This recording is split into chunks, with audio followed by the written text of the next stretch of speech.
Good afternoon, y'all. We're glad that you're joining us for this Women's History Month webinar over contributions of Texas women.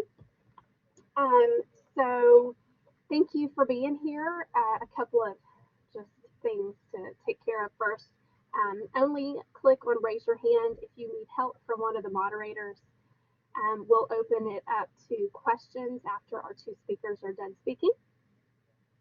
And then at the end, we will post a link in the comments section to a Google document or a Google form where y'all can fill that out, and we'll get that to your instructors to let them know that you attended, just in case they're offering extra credit. But again, that link will be available at the end of the webinar. So we'll be sharing it in the comments section then. So in 1982, Congress designated 1 week during the month of March as Women's History Week. And Congress would continue to make that designation each year until 1987. In 1987, the National Women's History Project petitioned Congress for an entire month, and that is when Women's History Month came about. So we have celebrated Women's History Month since 1987. It is always the month of March. And there are countless women who have made impacts on society and who have left their marks on the United States and world history. Today, we are going to hear from a couple of our TCC historians who will be discussing two Texas women who were politically active in the 20th century. I failed to introduce myself first. Sorry about that. My name is Dr. Leah Tarwater. I'm also a professor of history here at TCC for TCC Connect. And we are going to start, our two presenters today will be Misty Wilson-Mertens and Chloe Northrup. And we're going to start with Dr. Chloe Northrup, who is who works on the Northeast campus. And I'll let her introduce her topic or her subject today. Chloe? I can hear you now. Oh, hey guys. I am Dr. Chloe Northrup, and I'm so excited to be here today and talk to you about this wonderful woman. And her name is Minnie Fisher Cunningham. And can everybody see this? Leah, can you help me? Is everyone seeing the slide? Yes, ma'am, we can see it. Oh, okay, wonderful. So Minnie Fisher Cunningham was born on March 19, 1882, to her parents Horatio and Sally Fisher in New Waverly, Texas. And that's in East Texas. And she was one of 8 children, 6 of whom survived to adulthood. Her father had actually served in the Civil War. And so she grew up in this aftermath of the Civil War and during the Reconstruction era. And her family, although once had been wealthy, they were now impoverished. But Minnie's mother raised her to not pine for the, quote, good old days of the past, and raised Minnie and all of her children with a spirit to read and break these traditional barriers. Her mother actually raised poultry and to be able to send her children to school to make sure that they would have a good education. And this extra money not only went for education, but also for music and art classes as well. She went to secondary school in Houston, but left at the age of 15.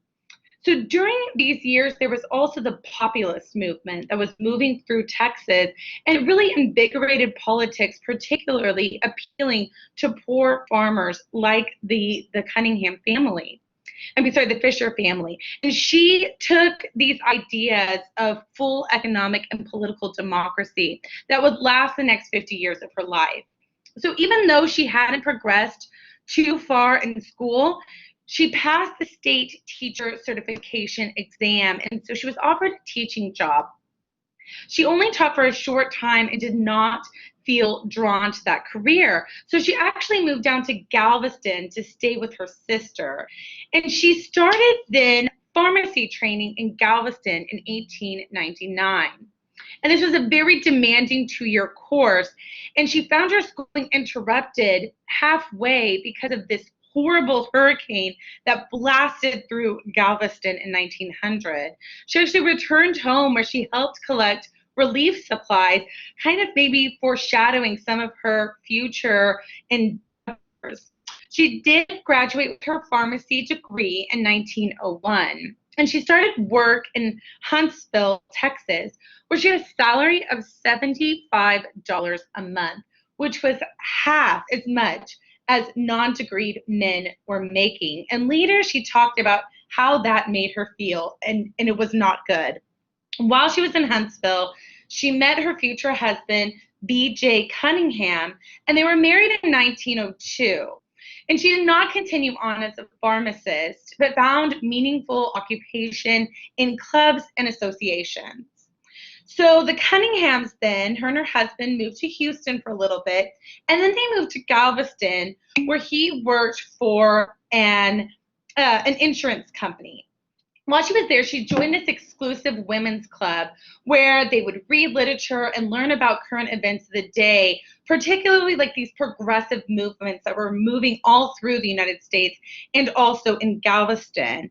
And she realized then that she needed to be more directly involved. And so she joined and became a founding member in 1912 for the Galveston Equal Suffrage Association, or GESA.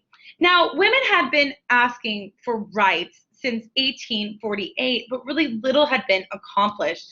And at the local level in Texas, this question now is resurrected. And these women are well versed in this progressive era politics, and they developed a very formidable political agenda. Now, this was one of the clubs that helped revive then the larger Texas Women's Suffrage Association. And this is where she will continue in her career in the Texas Women's Suffrage Association, which was then affiliated with the larger National American Women's Suffrage Association. And really, what a great thing that her husband was really supportive of her, and he believed in the cause for her fight. And he backed her energetic participation. And that allowed her then to blossom, and her organization skills led her to become one of the leaders of the suffrage movement in Texas. And she became the president of the Texas Women's Suffrage Association in 1915 and would hold that office all the way until 1919. Now, Southern suffrage associations faced a lot of problems. They faced a lot of difficulties. Many Southern states had very little involvement in suffrage associations, but some did get some stuff accomplished. And in Texas, Cunningham oversaw a group that had 10,000 women and achieved some political effectiveness during this period. They were always financially strapped, though. They were always searching for more money. But somehow Cunningham was able to lead this group and manage them really commendably. And at an annual meeting for the larger National American Women's Suffrage Association, their president detailed that rather than try to get each state to allow women to vote, that the women should come together and really focus more on getting a federal amendment passed. And so she went back to Texas with this charge now to try to get a more favorable climate for suffrage. And there's going to be a lot of drama that happens in Texas. And in the end, though, Texas women are allowed for a short time to actually vote in a primary election before the federal amendment was passed. So they shakily gained the right for voting in primaries. And in a state like Texas, voting in the primaries was a very big deal because it was a one-party state. So essentially, it was almost like guaranteeing suffrage. Now, in June of 1919, the Senate passed the federal amendment allowing women the right to vote. And so next then came ratification. And Cunningham and her associates prepared for a fight. They knew that this would not be easy. And she traveled so much during this time to go put pressure on local and state lawmakers to help get the ratification passed in the states. Now, unfortunately, during this period, her marriage with B.J. failed, but she remained very close with him for the rest of his life. But for some reason, they just couldn't endure the strain that was on their marriage. So she was caring for her mother during this period as well and conducting public work. And around this time, she became the executive secretary of the League of Women Voters. So after the vote is passed, they changed from wanting suffrage to now wanting to mobilize women to vote. And this will be the League of Women Voters. And she worked in this position until 1922, when she became then the executive vice president of the club. Now, she was continually just frustrated with the lack of opportunities for women in Texas politics. They had the right to vote, but that wasn't really getting them anywhere. So she tried to remedy that by running for Senate, and she did that in 1928. She was the first woman in Texas to run for a Senate seat. Now, she didn't advance beyond the primary, but she really offered this alternative to the status quo that was plaguing Texas political life. She will then serve in the women's division of some New Deal programs, and including the Agricultural Adjustment Administration, where Franklin Delano Roosevelt will nickname her Minnie Fish. She began to be again frustrated by Texas politics years later in 1944, and she didn't like this split that was happening in the Democratic Party. So she then ran an outspoken campaign to then run for governor against the incumbent. She did not advance, but she did help quell a rising conservative faction within the Democratic Party in Texas. So following her unsuccessful bid for governor, she retired to her farm and kept campaigning then for the Democratic Party while she raised cattle and pecans. She supported the Brown versus Board of Education decision to desegregate schools and supported civil rights movements from her rural farm, where such views were less than popular. In 1954, she also helped establish the newspaper, the Texas Observer. In 1958, she was honored as Mrs. Democrat of Texas, and there were celebrations for her throughout the entire state. One of her last acts was campaigning for John F. Kennedy in East Texas, and she was invited to the inauguration to thank her for her participation, and she never wore the green coat that she wore to the inauguration ever again. She preserved it forever after that. She died on December 9, 1964, at the age of 82, and was eulogized by national newspapers like the New York Times and the Washington Post. And she really served as this bridge between the suffragist generation and then this new generation of female activists. And in 1992, the Texas Historical Commission put a marker in the location where her farm had been. So she's remembered as this dynamo who helped and devoted her life to saving democracy from its enemies. Cunningham was one of these women who believed that in a civilized society, a few idea-driven people can make a difference. Eleanor Roosevelt said of her, "She first made me feel like you had no right to be a slacker as a citizen. You had no right not to take an active part of what was happening in your country as a whole." So that's Minnie Fisher Cunningham, and thanks for letting me share a little bit about her life with you guys. Thank you, Chloe, for your time, for teaching us a little bit more about her. Okay, next we have Misty Wilson Merton, and I will let her introduce her lady that she chose to speak about.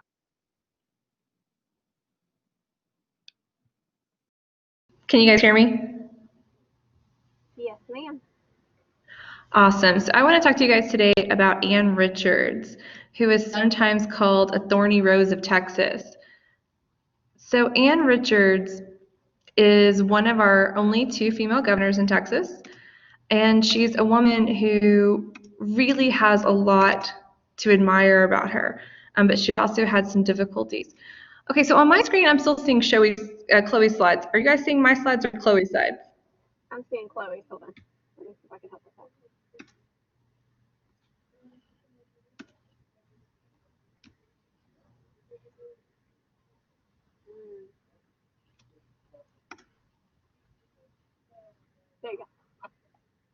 Now it's Awesome. yours. Thank you.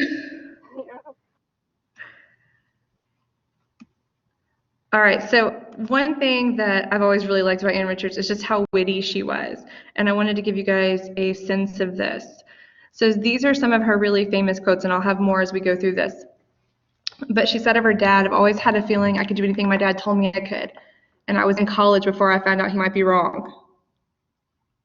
When she was talking about how dirty politics can be and this criticism of women being in politics, she said that a dried egg on the plate in the morning was dirtier than anything she had to deal with in politics. So if she can handle that, she can handle being governor.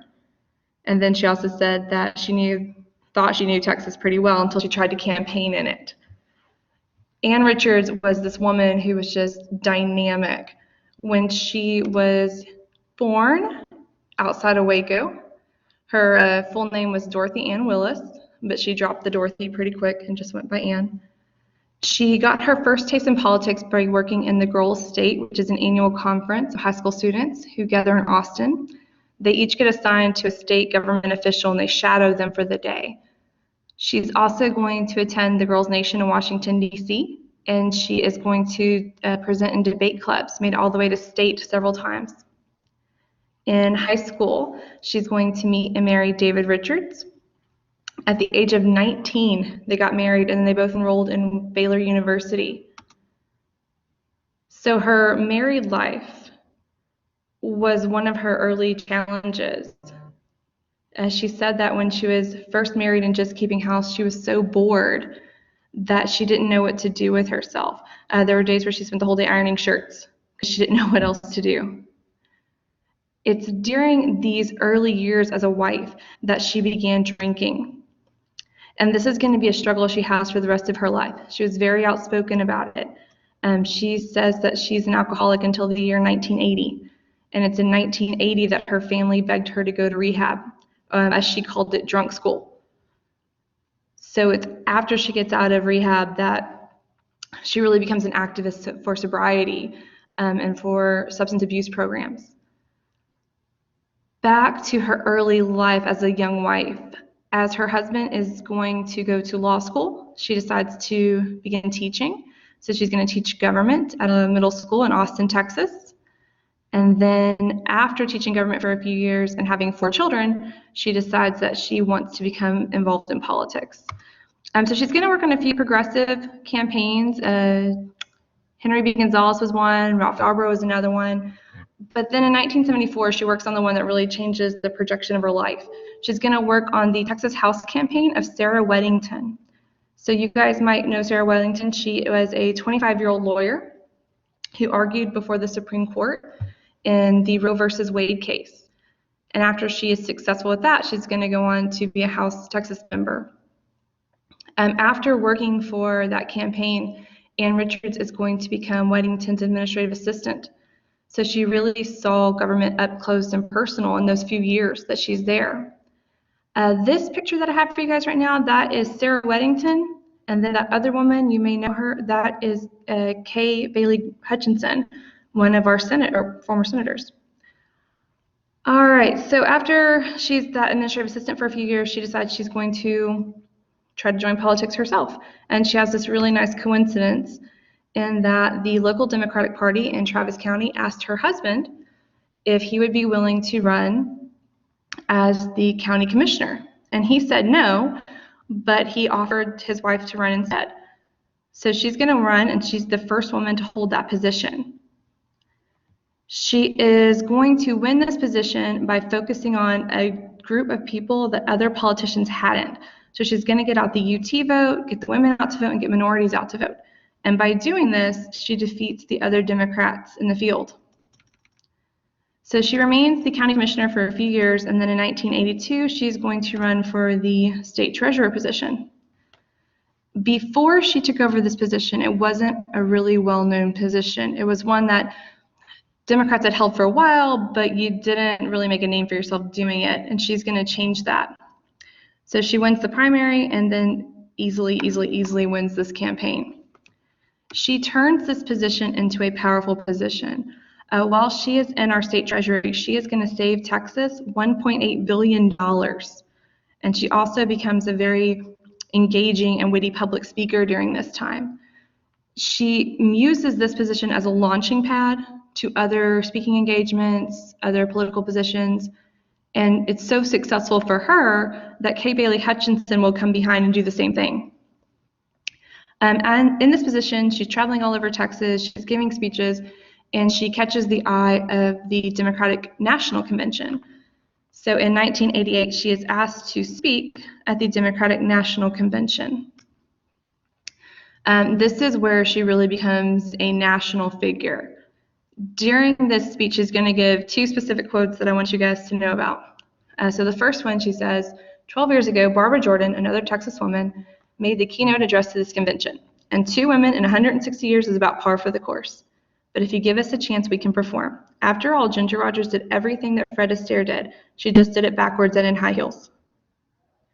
She's making a point there that women need to be included. She was feeling at the top level of the Democratic Convention that women's voices weren't being heard. And she felt she had a very unique point of view to offer, having been a mother of 4, having been a former school teacher, and having served in lower level politics. She's also going to get a couple of digs in here at another Texan, George Bush, who was vice president at the time. So she said, poor George, he can't help it. He was born with a silver foot in his mouth.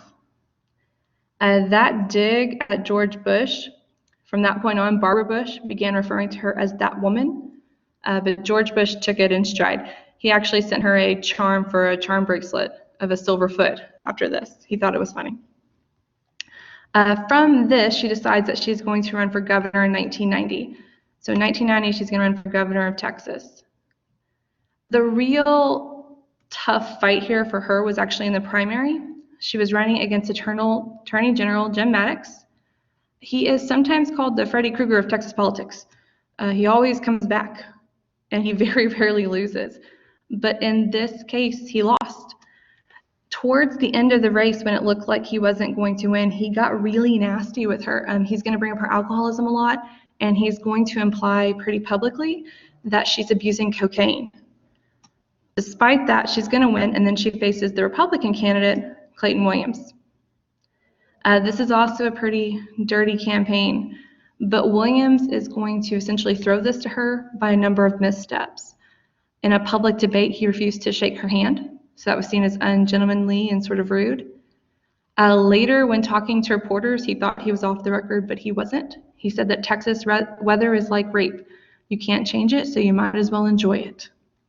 And then finally, he talks about while he was at A&M, he participated in visits to the Chicken Ranch, which is a pretty well-known Texas brothel. So with all of those statements being made by him, she's going to win with 50% of the vote, and he had 47% of the vote. As governor, 45th governor of Texas, she is going to do a lot to try to change what she sees as the problems in government. So one of the things she had campaigned on was this pledge to create a quote-unquote new Texas. And what she meant by that is bringing new voices into politics, particularly women and minorities. And she does that. As part of this new Texas, she's going to promote African Americans and women to the Texas Rangers, which they had been almost excluded from before. She's going to try to encourage women to run at the local level for positions. And she begins to reform the state prison system. During her time as governor, we established our first substance abuse programs for inmates. We reduced the number of violent offenders that were released, but at the same time, we also tried to adjust prison space for low-level offenders. She's going to give us the Texas Lottery. So if you've ever played the lottery, you have Ann Richards to thank for that. And then some of the things that she's going to get criticized for pretty heavily. She didn't solve our public school finance problems. She instituted the Robin Hood plan, which didn't go over very well. And she's also going to veto a concealed carry bill, which, again, being in Texas, doesn't go over real well. In 1994, she's up for re-election, and she's challenged by George W. Bush. And in that one, she is defeated. So after leaving her governor's office, she becomes a political consultant. And then after 9/11, she made a decision to move to New York City. A lot of people were leaving the city, and she wanted to show that she believed it was safe and that she believed that Americans could overcome this kind of tragedy, so she moved there. She's going to be there for about 5 years, and then in March of 2006, she moves back home to Austin, Texas. When she moves home, she announces that she's been diagnosed with cancer. And most notably, it's probably because of her early drinking and smoking that this cancer spread so quickly. At one point, she says that she only has herself to blame because she smoked like a chimney and drank like a fish. She's going to die in September of 2006 in her home in Austin. And right before she died, she gave us this quote. She said, "I don't want my tombstone to read, she kept a really clean house. I'd like them to remember me by saying she opened government to everyone." And that's really her legacy, is that she believed everyone had a voice and everyone should have a voice in government.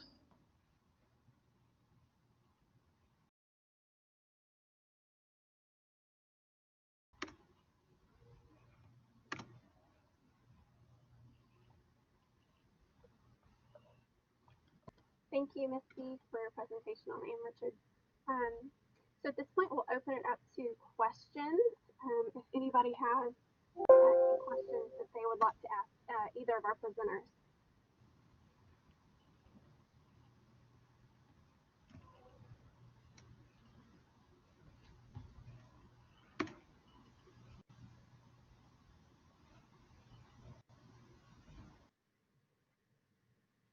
Well, I'll ask y'all a question. Chloe, what made you choose Minnie Fisher Cunningham? What is it about her that grabbed your attention?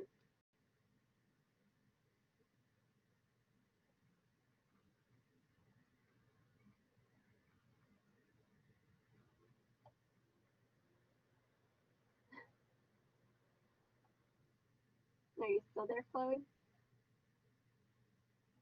Right. Share audio. Thanks for asking, Dr. Tarwater. We are going to be hosting a Humanities Texas traveling exhibit starting next week at the Northeast campus of Tarrant County College. And it's called Citizens at Last, and it is about the women's suffrage movement. And as we're kind of preparing for this, I started reading, and I found out about different women who fought for the right to vote. And it seemed like Minnie Fisher Cunningham was someone just absolutely fascinating. She lived a very long life. She kind of transcended a lot of these periods. And yeah, so I wanted to learn more about her, and I'm glad I did. And I hope that anybody who's attending here, if you're able to come to the library and the Northeast campus starting on April 4 to April 25, you can come and see this traveling exhibit about other Texas women as well, not just Minnie, but other ones as well who fought for the right to vote. Okay, so Jennifer wants to know what we're. Oh, sorry, this question is for Misty. Or Miss Merton, Wilson Merton. Good grief, Misty, I can't get your name right. What were some of the African American women that Ann Richards and thank you, Chloe. Sorry about that. So one woman who she helped not to get into politics, but to succeed in politics would have been Barbara Jordan. So Barbara Jordan is a state legislator, later a state senator, and her career really helped get boosted by Ann Richards, and just Ann Richards constantly referring reporters back to her, because she had been ignored to some extent before that.